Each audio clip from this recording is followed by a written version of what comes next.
Yo, it's Movie Buff here to talk to you today about Mortal Engines. This is Peter Jackson's new movie. I'm sure they wanted to spin this off into tons of movies. I just don't think it's going to happen. It, it was a little bit weird. It was a little bit different. It didn't really hit for me. You've got I mean, I really didn't know many of these people in this movie. You got Hugo Weaving as Thaddeus Valentine. He plays like the main villain. Hera Hilmar, she plays Hester Shaw. She's the main person in the movie, main character.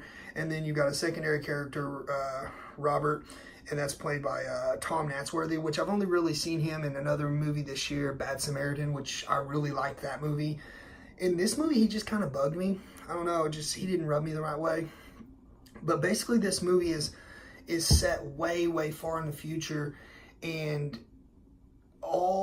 everything we know now, technology and everything, is all ancient. And they even, kind of do a throwback to the age that we're in now with all the cell phones and the screens and, how kids are raised and they're just glued to the iPads and their technology and everything. It's called the screen age and stuff. And they kind of make, like remarks about how, how it was back then and how they, maybe they forgot how to read and write. They were just looking at their screens all the time. It's just one of those things where it's very true, but it was funny how they kind of, tied that into a modern day.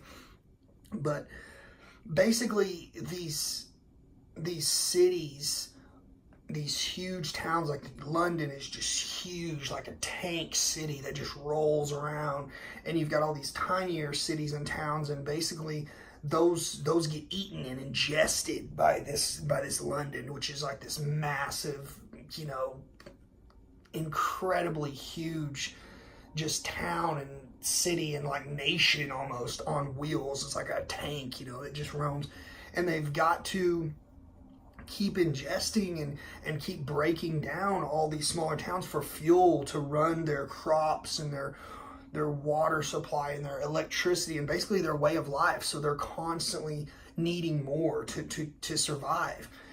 And that's kind of how the movie starts. I mean, there's this guy, Thaddeus Valentine, and he's kind of like, I don't want to say the mayor or whatever, but he's the director of London, and he's, tasked to, how do we keep afloat? How do we keep our way of life? And there's this kind of almost like a Shaolin monk type of town where they have all these resources, and it's like, I wouldn't say a paradise, but in a way, and it's blocked by this huge wall that no one's ever breached.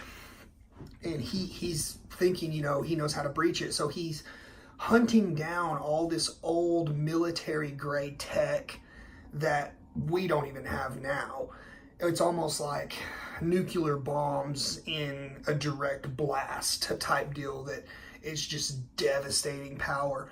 And he's been hunting this technology to remake this weapon that we had so long ago that basically destroyed the world as we know it. And the reason why we're rolling around on these mobile cities and stuff to break down this wall and take these resources, so London could be like this massive empire and stuff, and never run out of resources. And the movie kind of ties into Hester Shaw was the child of the mother that found the first piece of this military grade tech, and that's why he killed her.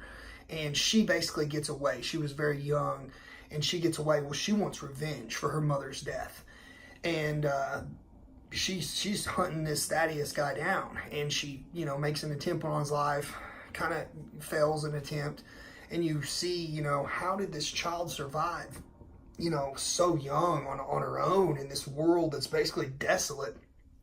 And there's these kind of like, they're machines, but they're people. They just don't have feelings. They have like almost memories and remnants of their previous life, but they don't feel things. And he wants to take Hester Shaw's pain away and make her like him, like a machine. And she basically says, yeah, I'll let you do that. And once she figures out she has a chance of killing Thaddeus, and he's so close and it's so achievable, she runs out on her promise, and that pisses this guy off. And basically, you made a promise to me, I'm going to hunt you down and you're going to fulfill that promise. And he's almost like a machine, you know, the way he's machine-like, he's just, you know, drilled, focused on that.